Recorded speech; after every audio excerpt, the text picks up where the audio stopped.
The papyrus, putting on my table every month. I don't wanna be sad. Don't even try to hide it. No, I don't wanna lose it. And you see how it is, it's so inviting. The papyrus, we're all so alive. The papyrus. Hello and welcome to the Papyrus TV News Update. The headlines. FG releases 14.3 billion naira monthly LG funds to Rivers State. FG commissions solar water facility at NYSC camp. FCT primary school teachers declare indefinite strike. Aviation unions threaten nationwide airport shutdown. FG assures NYSC members of 77,000 naira backlog payment. Rivers sole administrator under fire over LGA appointments. Youth loot Sheyi Tinubu's Ramadan palliatives in Gombe. The details. The federal government has resumed the monthly allocation of local government funds to Rivers State, averaging 14.347 billion naira in 2024. This follows months of withheld allocations due to court orders which had frozen the disbursement of funds to the state's LGAs. Vice Admiral Ibokete Ibas retired, the newly appointed sole administrator of Rivers State, confirmed the release of the funds during a meeting with local government heads in Port Harcourt. He assured that the money would be used to clear outstanding salaries and improve local governance. The move has generated controversy, with some political stakeholders accusing the federal government of using the funds as a tool to influence the state's ongoing political crisis. Others argue that releasing the money is a necessary step to ensure that local government workers who have endured months without pay receive their wages. However, the exact number of months covered by the disbursement remains unclear. With projected revenue increases in 2025, Rivers State is expected to receive even higher allocations than the 16.82 billion naira recorded in November 2024. Meanwhile, the federal government has commissioned a new solar-powered water facility at the National Youth Service Corps NYSC orientation camp in Kubwa, Abuja, providing thousands of corps members with reliable access to clean water. The Minister of Water Resources and Sanitation, Engineer Joseph Utsev, inaugurated the facility on Saturday as part of the 2025 World Water Day celebrations. He emphasized the importance of sustainable water management, even in countries like Nigeria that do not have glaciers, linking the initiative to the government's broader efforts to improve water access nationwide. NYSC Director General Brigadier General O. Nafiu, represented by Alhaji Jikamashi Abdullahi, commended the project, stating that it would significantly improve living conditions at the camp. He urged corps members and camp officials to ensure proper maintenance of the facility, stressing that access to clean water is crucial for health, productivity, and national development. The event also featured a sensitization walk from Eagle Square to the NTA headquarters in Abuja, aimed at raising awareness about sustainable water management. In another development, primary school teachers in the Federal Capital Territory (FCT) have announced the resumption of an indefinite strike effective Monday, March 24, 2025. Following the failure of area council authorities to implement the new 70,000 naira minimum wage in their February salaries. The Nigeria Union of Teachers (NUT) made the declaration after an emergency meeting, accusing the government of violating agreements reached earlier this year. The union had suspended a previous strike on February 21, 2025, after assurances that the new wage would be implemented, but the February salaries were processed without the increase.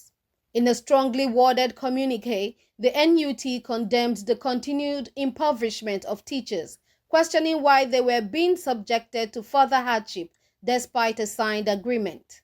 The union is demanding immediate inclusion of the new minimum wage in all salary payments, full payment of the wage differential for February, payment of 6 months arrears, and implementation of additional allowances, including a 40% peculiar allowance. FCT-NUT Chairman Comrade Abdullahi Mohammed Shafas criticized the area council chairman for failing to fulfill their promises, calling their actions disturbing, disheartening, and lacking in empathy.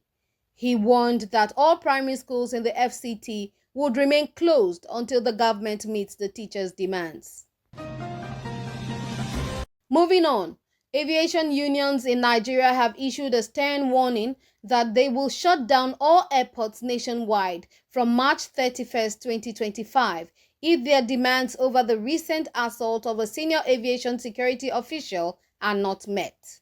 The unions, including the National Union of Air Transport Employees, NUATE, the Air Transport Services Senior Officers Association of Nigeria, ATSAN, and the Association of Nigeria Aviation Professionals, ANAP, expressed outrage over the alleged attack on the Director of Aviation Security at the Federal Airports Authority of Nigeria, FAN, by a customs officer. In a joint statement, the unions outlined their key demands, which include the immediate removal of the customs officer involved in the assault, a reduction in the number of customs officers operating within airports, and the implementation of strict protocols to prevent future incidents. The unions argue that FAN staff have faced repeated physical and psychological assaults from security personnel and that the situation can no longer be tolerated.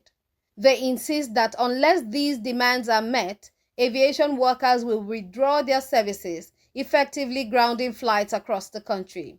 In response, Customs spokesperson Abdullahi Maiwada downplayed the incident, describing it as a miscommunication regarding equipment movement and seating arrangements. However, aviation workers remain adamant, insisting that concrete action must be taken to protect FAN personnel from future attacks. In other news, the federal government has reassured National Youth Service Corps NYSC members that the backlog of the newly approved 77,000 naira monthly allowance will be paid, though no specific timeline has been given. The allowance, which was increased from 33,000 naira in September 2024, has faced months of implementation delays, leading to frustration among Corps members. Minister of Youth Development Ayodele Olawande addressed the issue during an interview, confirming that both current Corps members and those who were serving when the increase was announced would receive the arrears. You saw the new DG saying that he will get it, and they are asking him, what about those leaving now? Will they receive the backlog? He said we have their details, Olawande stated. The backlog will be paid. It may not be immediate, but it will happen. While this assurance has provided some relief, Corps members remain anxious about when the payments will be made. Many have expressed frustration over the financial strain caused by the delay, urging the government to expedite the disbursement process. Furthermore, Rivers State Sole Administrator Vice Admiral Ibok Ete Ekwe Ibas, retired, is facing criticism over alleged plans to appoint new local government area LGA administrators, despite a Supreme Court ruling nullifying the October 5, 2024 local government elections in the state. Before the court ruling, suspended Governor Siminalayi Fubara had directed all council chairmen to hand over to their respective heads of local government administration, HLGAs, until fresh elections could be conducted. However, reports indicate that Ibas intends to appoint new administrators, a move that critics argue would undermine the autonomy of LGAs as guaranteed by the Nigerian Constitution. Sources claim that a list of potential administrators has already been compiled, raising concerns that the appointment could be politically motivated. The move has sparked outrage among opposition parties and civil society organizations, who view it as an attempt to bypass the democratic process. Political analysts warn that the decision could escalate tensions in the already politically charged state, calling on the federal government and relevant authorities to intervene. Some stakeholders have vowed to resist what they describe as executive overreach, insisting the local government administration should remain independent of political interference. Conclusively, tensions flared in Gombe State as a group of youths looted Ramadan palliatives meant for distribution under an initiative led by Sheyi Tinubu, son of President Bola Ahmed Tinubu. The incident captured on video showed young people scrambling to seize food items from a truck parked by the roadside. Sheyi Tinubu has been visiting northern states during Ramadan, joining residents and political leaders for iftar and launching feeding programs for the less privileged. However, the initiative has sparked controversy, with critics arguing that the region needs long-term empowerment programs rather than temporary food distributions. Among the critics is Shamsuddin Bala Mohammed, son of the Bauchi state governor, who took to Facebook to voice his concerns. He urged Sheyi Tinubu to focus on providing employment, financial aid for businesses, and ICT training rather than distributing food items. Teach your youths how to fish rather than feed them for one day. They are not beggars, he wrote. According to reports, 3,500 cartons of food items, including rice, sugar, oil, salt, and pasta, were allocated to Gombe. While one truckload was successfully distributed, the second truck was intercepted by angry youths who emptied its contents. Some sources suggest that those excluded from the official distribution, which took place at the state APC secretariat, may have sabotaged the process. Observers believe Sheyi Tinubu's Ramadan outreach is more than just a charity effort. Many see it as a strategic move to strengthen his father's political influence in the north, where growing opposition to his administration is emerging.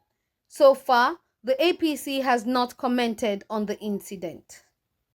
The papyrus, put it on my table.